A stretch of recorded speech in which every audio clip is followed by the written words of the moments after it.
Olá, pessoal. Meu nome é Maria José e nós vamos trabalhar com um curso de português voltado aos profissionais do direito. Uma das grandes exigências feitas aos profissionais da área de direito é o perfeito domínio das normas da língua culta padrão necessária para a produção de todos os textos jurídicos, quer na modalidade escrita, quer na modalidade oral da língua. Por isso, nós vamos passar inicialmente pelas regras da acentuação gráfica. Não procede a desculpa dada por alguns estudantes de que o conhecimento das regras de acentuação é desnecessário, uma vez que o corretor ortográfico dos computadores faz esse trabalho. Esquecem-se de que em situações de concurso, de provas, quem deve saber acentuar é o próprio candidato para poder redigir com correção. Daí a necessidade de nós conhecermos as regras de acentuação. Antes de iniciarmos realmente as regras, algumas informações tornam-se necessárias.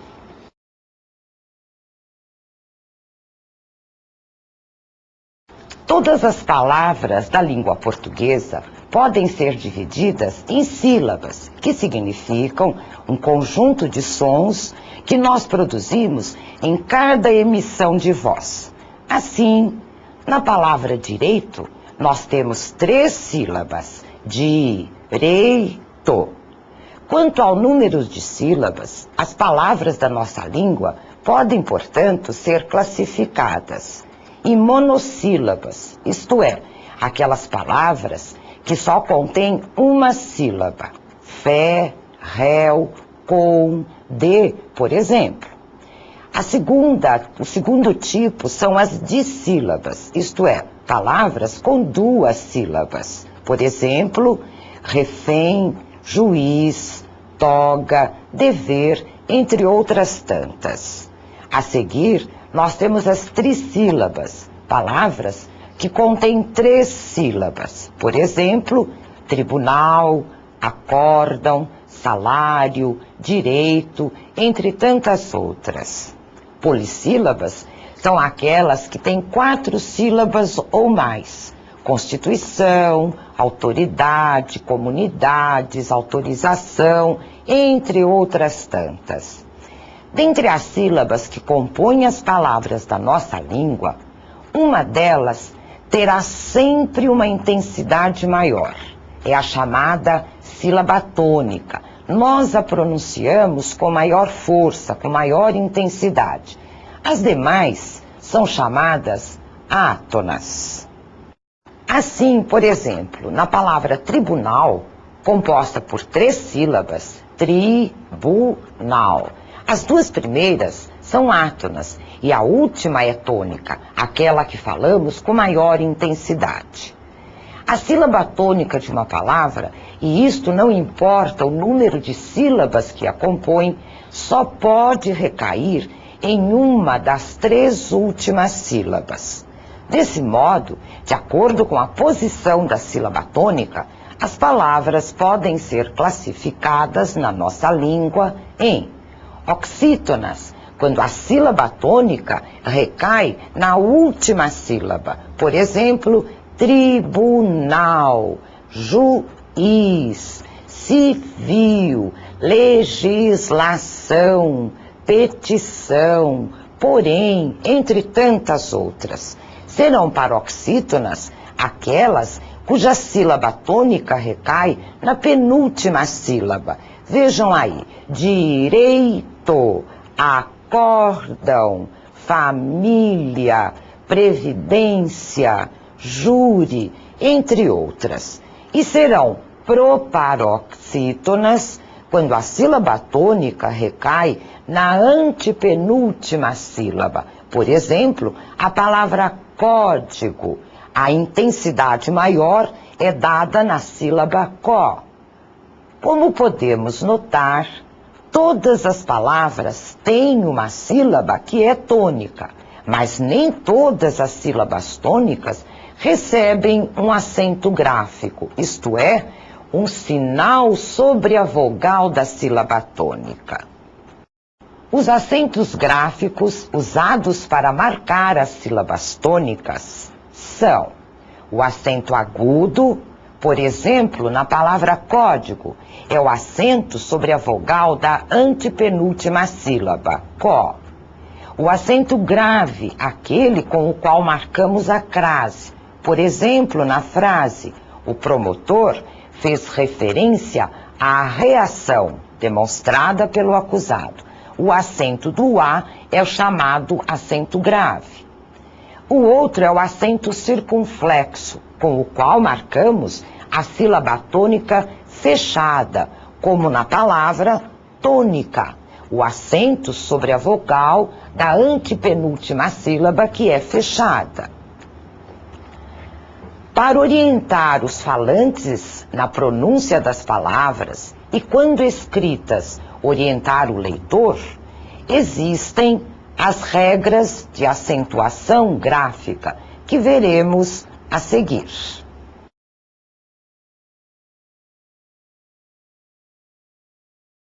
Começaremos as regras de acentuação gráfica com as palavras monossílabas, aquelas, lembram-se, que têm uma sílaba só. Elas serão acentuadas quando terminadas pelas vogais A, E, O, seguidas ou não da consoante S. Por exemplo, pá, chá, pé, pó, nó e etc. Preste atenção. Existem algumas palavras monossílabas que são consideradas átonas, portanto, elas nunca são acentuadas. São elas, os artigos o, a, os, as, uns, os pronomes o, a, lhe, se, me, que, as preposições a, de, com, em, sob, as conjunções e, nem, que e se.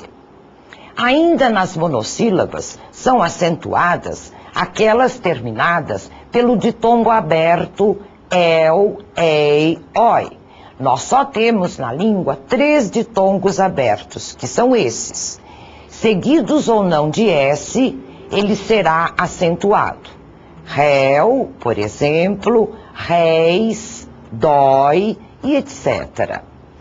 Vejamos agora a regra mais simples da nossa acentuação. São as proparoxítonas, isto é, aquelas cuja sílaba tônica recai na antepenúltima sílaba. Todas são acentuadas. Vejam os exemplos: código, tráfico, ilícito, hipótese, cônjuge, entre outras tantas. Quanto às oxítonas, que são aquelas cuja sílaba tônica recai na última sílaba, elas serão acentuadas quando terminadas pelas vogais A, E, O, seguidas ou não de S. Por exemplo, você, café, pará, dó e etc.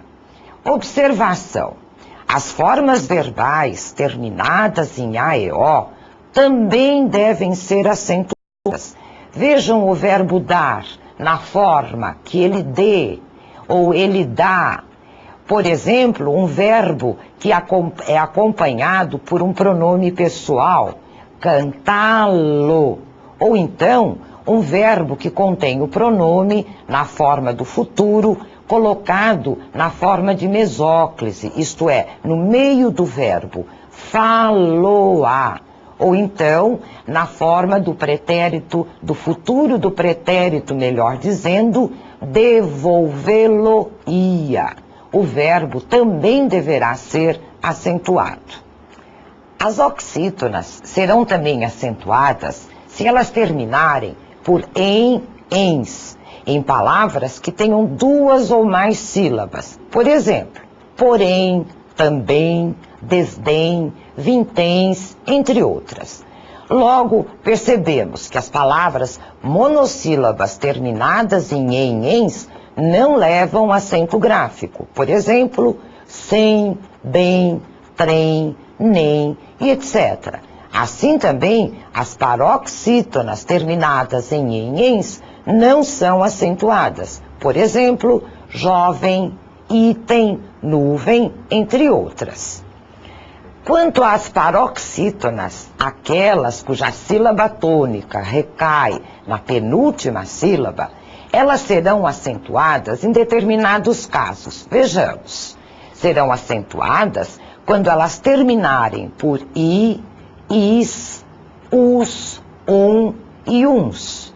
Vejam os exemplos. Júri, júris no plural, álbum, álbuns no plural, bônus e etc. Serão acentuadas também quando elas terminarem pela vogal A nasal, an, pelo ditongo nasal, ão, seguidos ou não de S. Vejam, ímã, órfão ou órfã no feminino, órgãos e etc.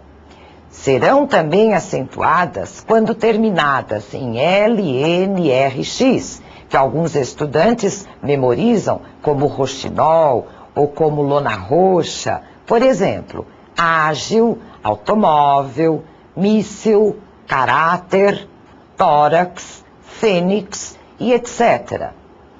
Duas palavras apenas nós temos terminadas em PS, que quando forem paroxítonas serão acentuadas.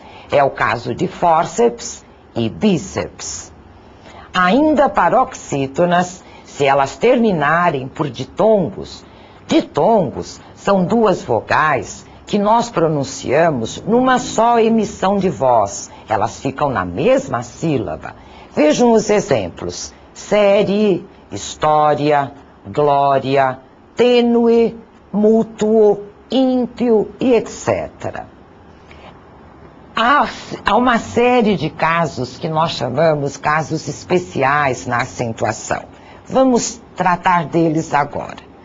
São acentuados os ditongos abertos, el, ei, oi, em qualquer sílaba em que ele apareça.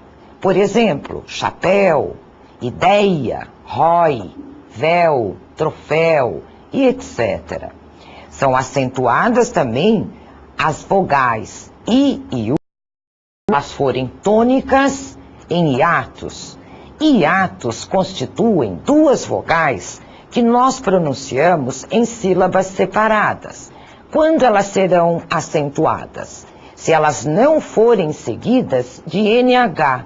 Por exemplo, nas palavras tatuí, jesuíta, ruído, ruína, saída.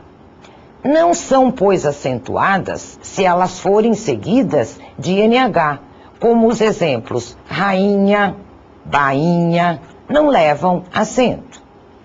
Serão também acentuadas se seguidas das consoantes L, M, N, R e Z, mas não formarem sílaba com elas. Vejamos os exemplos. Na palavra juízes, que é o plural, o I deve ser acentuado, porque é um hiato, o I é tônico, está seguido de Z, mas esse Z não está na mesma sílaba que o I. Já a palavra juiz, no singular, não leva acento gráfico, porque o I está seguido do Z, que fica na mesma sílaba e, portanto, na mesma emissão de voz. O mesmo caso se dá com raízes, que é acentuada. Já a palavra raiz, que é o singular, não leva acento gráfico. Assim também, ruína deve ser acentuada, mas a palavra ruim não leva acento gráfico. Continuando os casos especiais na nossa acentuação, veja, acentua-se a primeira vogal do grupo O. Vejam os exemplos: enjoo, voo, abençoo, coo. O primeiro O deverá ser sempre acentuado. Ainda não são acentuados os prefixos paroxítonos terminados em R e I, como os seguintes: super, semi, eme, ante, arque, hiper e inter. Observe a acentuação das formas verbais. São acentuados os verbos ler, dar, crer, ver e seus compostos na terceira pessoa do plural, do presente e do indicativo, do seguinte modo: eles leem. No singular, eu tenho a forma ele lê. No plural, eu dobro este e o primeiro e é acentuado. Eles leem. Do verbo crer, eu tenho na terceira pessoa do singular, ele crê. Mas no plural, eles creem. A mesma coisa, o verbo ver. Eles veem. E o verbo dar no subjuntivo, que eles deem. Quanto aos verbos ter e vir e seus compostos, por serem irregulares, acentuam-se do seguinte modo. No singular, ele tem. Vejam, a forma plural é igual na sua forma de escrever, só que a pessoa é plural, eles têm. Pode haver uma ambiguidade se o pronome não estiver presente na frase que compõe o texto. Então, para que não haja problema, não se acentua o singular, mas se acentua o plural. Vejam já o composto do verbo ter, que é conter. Eu digo ele contém e acentuo com acento agudo. No plural, eles contêm, que mostra o plural, o acento será circunflexo. No caso do verbo vir, vejam aí, ele vem, não leva acento, mas eles vêm, que significa eles chegam.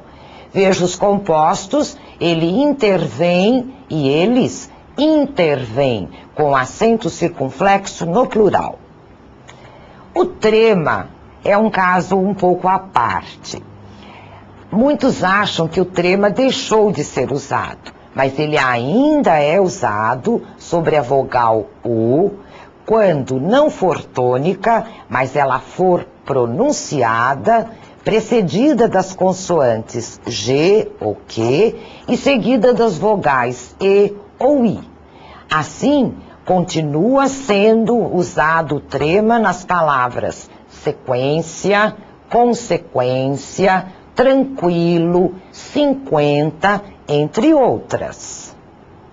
Embora o acento diferencial tenha sido abolido da maioria das palavras homógrafas, homógrafas são aquelas palavras que têm a mesma grafia, muda um pouco o som, uma é mais aberta, a outra é mais fechada, mas os significados são diferentes também. Alguns acentos diferenciais continuam a ser usados. Uma das homógrafas receberá o acento circunflexo sobre as vogais E ou O, quando elas forem tônicas, justamente para evitarmos a ambiguidade. Assim, continuam acentuadas. No verbo poder, continua acentuado o pode, que significa a terceira pessoa do singular, do pretérito perfeito e do indicativo, aquilo que já passou, enquanto pode, que é o presente, não leva acento gráfico. O verbo parar, na terceira pessoa do singular, do presente e do indicativo, leva acento, ele para diferenciar da preposição para, que não tem acento. O verbo pôr, no seu infinitivo, deve ser acentuado para que não haja ambiguidade com a preposição por. Assim também, o substantivo pelo, que significa pelo, cabelo, ele deve ser acentuado porque nós temos a preposição per mais o, que forma pelo. Por exemplo, quando eu digo ele vem pelo caminho, esse pelo é diferente do pelo substantivo, por isso deve ser acentuado. E ainda, para não confundir com formas do verbo pelar, que significa tirar a pele. Eu pelo, tu pelas. Outra palavra que continua acentuada com acento diferencial é a fruta pera, para diferenciar de uma preposição, melhor, de uma contração da preposição per mais o artigo a, que para nós já é arcaica. Ninguém mais usa a preposição pera, mas a fruta deve ser acentuada. O mesmo se dá com o substantivo polo. Polo, significando polo sul, polo norte, deve ser acentuado, para diferenciar de uma contração também arcaica de por mais o, que quase ninguém mais usa, e para diferenciar também do polo, que é um filhote de gavião.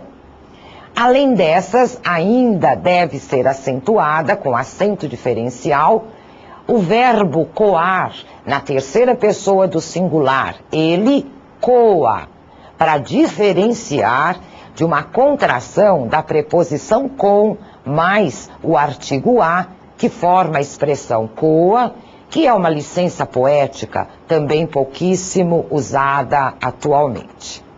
Concluímos assim as regras de acentuação gráfica da nossa língua. Veja, não são tão difíceis. Para fixarmos esses conhecimentos, vocês têm à disposição alguns exercícios para serem realizados. Bons exercícios!